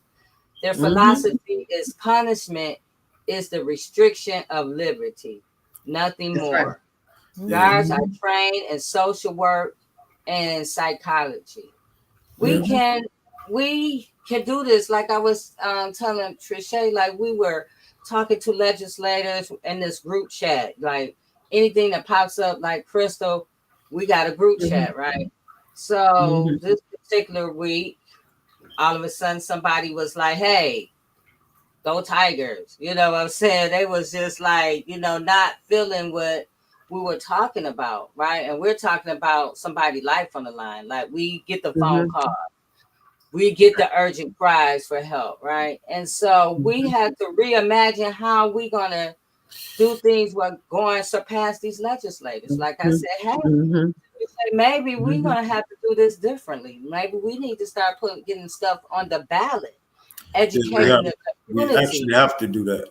Absolutely. And as we educate the community and get these things on the ballot and have us vote for it and override these people, because everybody has a relationship with each other, right? And if we're talking about, we want to see the governor and you in the governor's chambers and you work down the hall from the governor, well, we can't get a meeting from her. If you're saying, I want to see the prosecutor, and you're talking to everybody who got a relationship with the prosecutor, but nobody can get to sit down with the prosecutor, then something's going on. We got to change it. And we can't keep doing the same thing, expecting a different result, because that's the definition of insanity. We have to start doing something different. It's going to require us to do something different on a different level. And that's why all of these systems and all this stuff is going on and it's falling apart, because now is the time that's going to require us to do something different, to reimagine, to have a different thought, how we're going to get people free. That's right. We have seen some things happen, and it has happened when people do come together, like the strip policy. That was something that was rescinded because they were, the women's prison. These folks were sharing the naked bodies amongst themselves for entertainment and all sorts of carrying on. The search policy has, changed. Also, the 72 hours that they needed for legislators to go into the jails, that's been changed. All that happened this last 30 days. You know what I'm saying? Yeah. But we lost peer-led reentry programs, which is where a lot of our exonerees and formerly incarcerated people can make a little money. You know what I'm saying? But I also didn't, and I'm not saying I know everything, but we didn't have a voice for that. We have to continue to have a voice for these different things. The reason the 72 hours, there were 20 articles a piece for those things. There was, collaborative letters that you could sign off on. We have to have movement, not just, just a single voice. Right. Lamarr? Yeah. Well, it's just like you're saying, we got an opportunity to lobby, to organize, and even with some organizations, I know of the Christian Southern Leadership Conference, they have a lobbying group, and we are beginning to kind of assemble other groups along with that, so that we can lobby for different things that are needed in our communities. and kind of bombard our congressmen and our legislators to do what the community is demanding, not necessarily asking for. But if you don't do what the community is demanding, you have a position where you won't be there very long. And we're going to put somebody in there that will do what the community is demanding. And we got to get to that point. And we have to organize and get to the point where we are consistent with our efforts till we see those things transpire. Because it's definitely power in numbers. I'm sorry. It's power in numbers. So, as you said, we got to bombard them and let them know that we out here and we ain't going nowhere. We ain't going away until something's changed. Lamarr, would you say that's the Southern Christian Leadership Conference, like the national or a regional? Yeah, this is the Michigan chapter. Oh, I didn't even know they had a Michigan chapter. Yeah, the Michigan chapter is pushing forward for those types of things that are front and center in our community, that we can lobby for and get the type of support that we need to actually see some a change affected. And then hold people accountable, hold their feet to the fire. They don't do what they say they're going to do, put them on blast, expose them, and, until they, we can do a recall and get them out of there and put somebody else in. That's how we have to operate when things are not objectively happening in our community that we need. Let me bring this to your attention too. There's some issues, some people ain't going to touch. Purge files. A lot of people don't want to touch that because you rubbing the wrong people. Me and Lamarr been on the bad side of a lot of people because our issues is we just want to free the people that's innocent. No matter who did them wrong, we want to tell people who did them wrong. Like you said, the Attorney General. Nobody want to fight with the Attorney General. Nobody want to fight with judges and stuff. Nobody want to fight with the governor or even the mayor. But if they're wrong, they're wrong. And you don't know how bad to fight or how to fight unless one of your loved ones get caught in that situation. That will make you come out of that peaceful little person that you was and start raising some hell. Okay. So when we throw protests and nobody comes, but then you get a call later from somebody saying, I need help because little Bobby down the street, who's my son, he's in trouble now. But we didn't call you and ask you, could you go to the protest? And no way did you. So in saying that, it don't have to be a tragic situation for somebody to help out. Because if it's done to us, it's going to be, it could be done to y'all next or done to anybody that you know. They don't care who they doing it to. I hate to be redundant, but when I say we ain't nothing but numbers and dollar signs, that's all we are. That's all it's about. Yeah, and these systems are counting on you to stay home. They're counting on you not to be involved. They're counting on you, the judge, everybody. They're counting on us to even be separated and arguing amongst each other and just going crazy. They're counting on you because when you're distracted, you're not a threat to them. But when you're together and we're all in community and in unity with each other, now they got a problem. And so, because now you focus. So you have to decide what you want to be. Do you want to be a problem or you want to be a solution? Do you want to be involved because what's happening to you is also happening to me? And even like, all the stuff that was going on with ICE and stuff, people was like, well, it's just the Mexicans or the immigrants, like, but then no, not so much, because now it's happening to everybody. Everybody is getting dragged around and pulled over and kidnapped for a day or two or whatever. It's all of our problem. It doesn't matter, what color you are, because we got brothers and sisters of all hues, and it's all. If you look at the, I know when y'all go to those wrongful conviction what you call conventions. There, everybody across the rainbow is at the convention. That's right. And so it's all of our problem. Yeah, we And got. You would be surprised to know that there's more women that's wrongfully incarcerated than there is men in this country. Mm-hmm. Yes, we know that because we can we know right here in Michigan. Yeah. How many women are wrongly convicted and how many women are being exonerated compared to the amount of men that's exonerated? And so it's all of our problem. We can't just pray it away. We have to figure out a way to get involved and do something, get activated, you know. And if it comes to knocking on doors or, you know, getting stuff on the ballot and getting signatures. You know, I was involved with Michigan Liberation when they did a prosecutor thing to get Kim Worthy out, and they were going hard, knocking on doors. I was part of the conversation, and it looked good until it didn't. And so, but they did it again. They got the prosecutor that's in Oakland County that's now running for, you know, Attorney General. So you have the power. You just have to get activated. And you can't, you know, we know that people are going to, you know, fall apart or whatever. Yes, feel what you need to feel, and then you're going to have to get up and do something. Right. Yeah.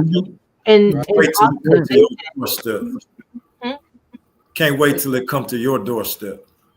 Right. Yeah. Exactly. Because, you know, the whole issue, like you said, I heard a lot of folks in my community saying like, oh, well, they shouldn't have been here or whatever. The issue always was having somebody in a mask jumping out of the bushes is illegal. Like, there's no due process.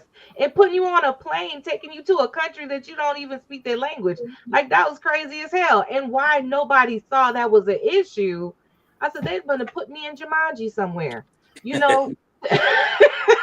Like, it's no way back. You get stuck somewhere. Like, the issue was bigger than whether, you know, because we don't know who was illegal or not because they weren't checking for cars. They weren't checking for, they were jumping, literally, I was jumping out of bushes at people. We got a person here, they picked him up, he dropping his kid off at school. He in a t-shirt and flip-flops. You know what I'm saying? And for 24 hours he was held and then they got him out or whatever. But the issue is that there was people, everybody jumped up or whatever. I think that might be because he presents more white than a darker, you know, Mexican or whatever. But the point is, like, we have to be watching that because that leaked very quickly to what happened in Chicago and DC. Yeah. But look at also, if we be honest with ourselves, it's triggering because it reminds you of the slave catchers. Heck yeah. It triggers that in our DNA. It triggers that even for somebody that's been wrongly convicted. Somebody just coming and snatching you up for something that you don't have no knowledge of. It triggers that. Like, all these things, they work together. They are tied together of things that they've been doing to us forever. So how can we separate ourselves from something that we already been a part of? So there's just so much work for us to do. I thank you guys for coming on with this honest conversation tonight. I wanted to kind of show this video because, and I hope this don't trigger anything for you, Leslie. It did for me, but I sent you guys this earlier today. But this video I'm about to show is I think his name is Demetrius Buckley, and he's an award-winning prison writer who was born and raised in Detroit. So he had a lawsuit because these and you're gonna see in the video of the guards arresting him and putting him in. No, the guards, he was already handcuffed in this shower situation, but it's all about retaliation for this story that he wrote. This is, and I should have put it on the video, but I'm going to speak it out loud. This is courtesy from the Detroit Free Press. But when we're talking about things, when we're talking about Crystal, especially the retaliation that she goes through every day, and we kind of, you know, when people asking us all these things about it, this stuff is real. And we have to like realize that we ain't talking about no TV show.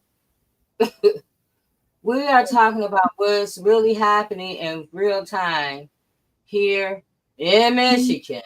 And this is the reason why all of us are going so hard about this system and how to, what we're trying to do to change it and help people get out of it.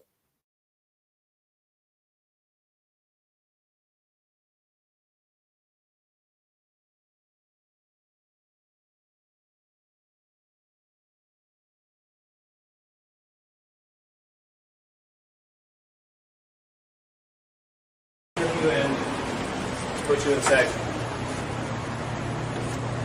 Prisoner Buckley, I'm giving you another order, second order, for you to strip into seg. Okay? You don't want to catch all these misconducts or anything. We're trying to help you out. Are you refusing?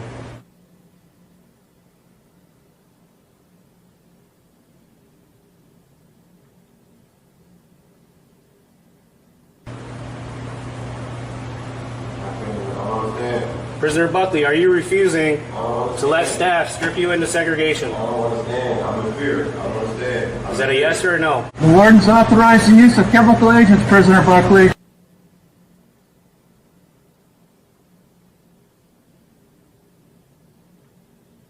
I don't understand what's going on, man. I got head from it. I don't understand what's going on. Prisoner Buckley, I'm giving you one last chance to let staff strip you into segregation. I don't understand what's going on, man.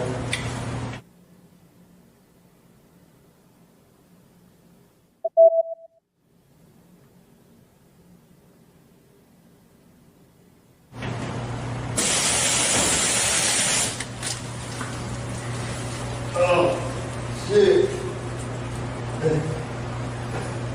I don't understand what's going on. You need to strip your clothes off. Prisoner Buckley, we need to strip your clothes off. I don't understand what's going on, man. I don't understand what's going on.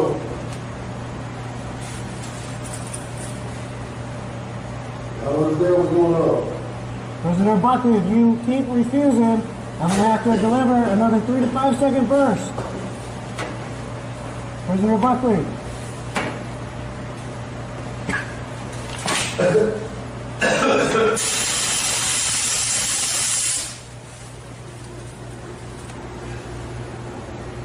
What you want me? You need to remove your clothes now. Remove. So I'm gonna stop it there. So basically, he was. How was he supposed to remove his clothes? Right, he couldn't. That's the whole thing of this lawsuit.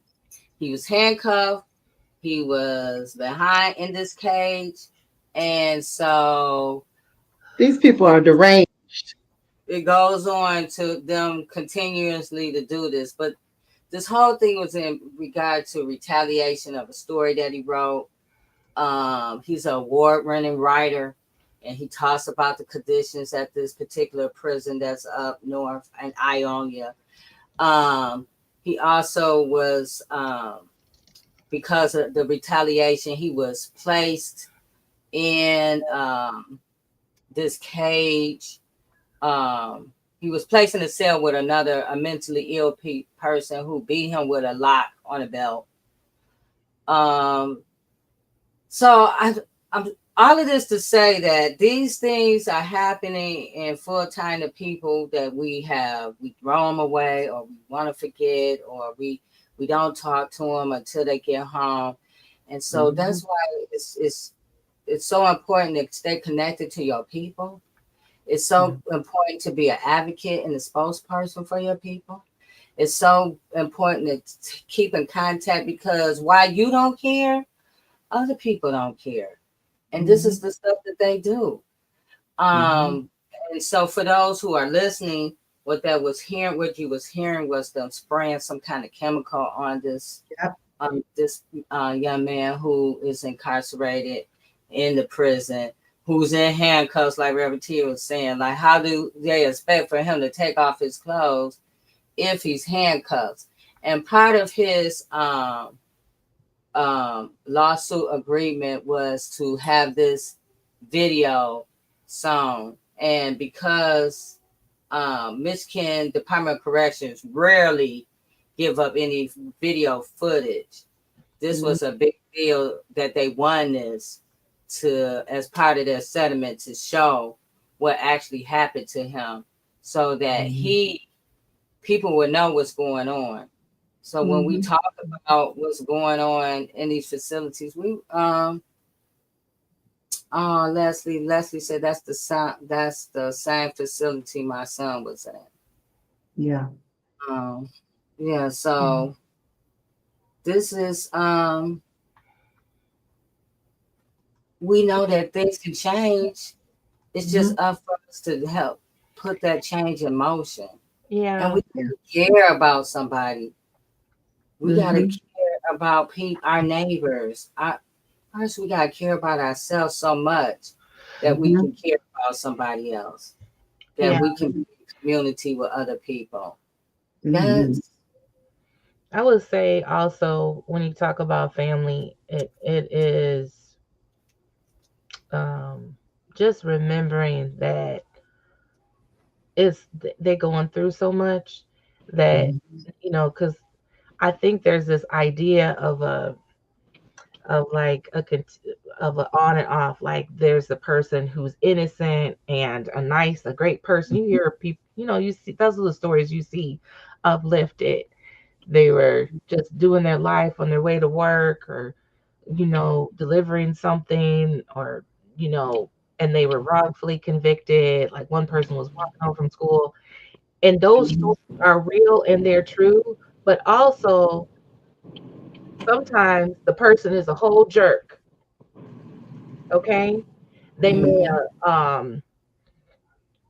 have stole your car, but they may have been horrible, rebel, whatever the case is. They may have been going through. I remember, so I had to make a decision, like, I'm not worrying about whatever's going on. And I've heard from other moms, and that's not a judgment, but I've heard from other moms, like, oh, well, he made those decisions, he wasn't living right, or whatever. Then they've kind of washed their hands. Or parents, family members, they shouldn't have been in that world. But it doesn't matter what they was doing. If they were not, whether they was wrongfully incarcerated for that crime, or even if they weren't, then they still deserve to have connection. Because nobody heals alone. Nobody heals alone. That's right. That's right. Yeah. So go ahead, Lamarr. No, I was just saying that that is something that's a part of it. And Ionia, ironically, they have like 5 prisons up in Ionia. Yeah. That's their main industry, is of work. So they try to maintain people in prison on that level too, because they then created an industry where people are reliant. That's right, slavery. My daughter was only she was just about to turn 7 the first time we went there, and she said, "Oh, Ionia, I know why they call it Ionia, because they're saying Ionia."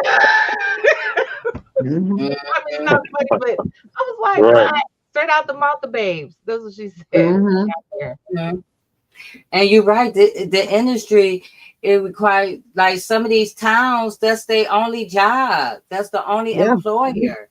And so, of course, they don't want to, lose their job, if it's paying all the bills and we eat because of this. So, I remember when we first started talking about this, I don't know if Reverend T remember, but it was up north, one of the prisons closed down and the people was just distraught because, this was that was the largest employer in that area. And, the numbers didn't require to have that facility. And so, when you look at Michigan as a whole, they give out some of the longest sentences in the United States. That is a fact, right? Yeah. And because go ahead, Lamarr. I'm just saying that was when Engler was in there. They changed. Life used to be the max of 25 years. Yeah. He changed it to make life means life, and that changed the trajectory on census. Yeah, that's right. Yep. So it's money, is jobs, is careers. We have to look at that when we're talking about what's going on in these facilities and stuff. People will fight to keep their job. They will do so because they trying to eat and live. So when we're talking about reimagining, we also have to understand that these systems are in place. Like people buy into the oppression. It just, it's a system, but it also needs other people to feed that system. So yeah, and you have to have a solution for that too. I mean, every injustice has a money trail. You know what I'm saying? Yes. And a lot of times, and a political trail too, because they get more votes depending on how many prisoners are. Yeah, but yes, and all injustice, and not just in this, has a money trail. And the thing is, what activists sometimes we forget is when we're saying we don't like this, we need to stop this thing, then it's not like, what are your solutions for bringing the money in the right way? And we talk about not stopping people. That was one of the things that came up here. Like, we didn't like that so many Black men were in the jail for little petty things, getting stopped and pulled over. And you found out, one of the courts here in this county, like something ridiculous, like 87% of the staff, like the staff payroll and everything, was paid by the money they get from tickets. So if they stop, because they stop pulling people over, they wouldn't have no money to pay nobody. They wouldn't have money for basic services. So it's like, as we're reimagining, think about the money. How are we going to get money? So, like, does that mean that we can't have a church on every corner and a nonprofit? We also need businesses. We need to pour into businesses. We also need, you know what I'm saying? That imagining has to include that too. Yes, we have to reimagine just community as a whole. Well, thank you guys. Thank you, Lamarr and Larry and Mark and Tia and Thank you. Leslie for popping on her, not on her day. I really like, this conversation was so good. Lamarr, you can join us, you can always join the panel. But when you're not busy, remain free. For sure. Anytime. Yeah. Thank you, and thank you guys for watching. And we'll be back next week on Turning a Moment into a Movement. Good night, everyone. Trick-or-treating, but I'll see you the following week. Yes. Good night, everyone. Good night. Just a light of mine. I'm gonna let it shine. I'm gonna let it shine. Just a light of mine. Just a light of mine. I'm gonna let it shine.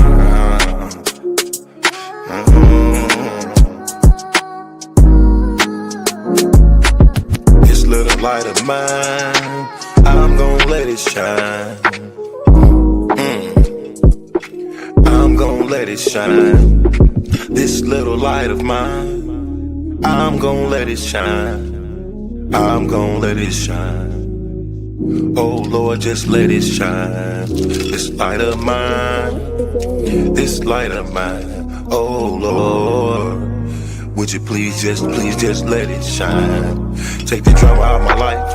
Oh Lord, every night the pain ain't right. I wake up at night, I never sleep.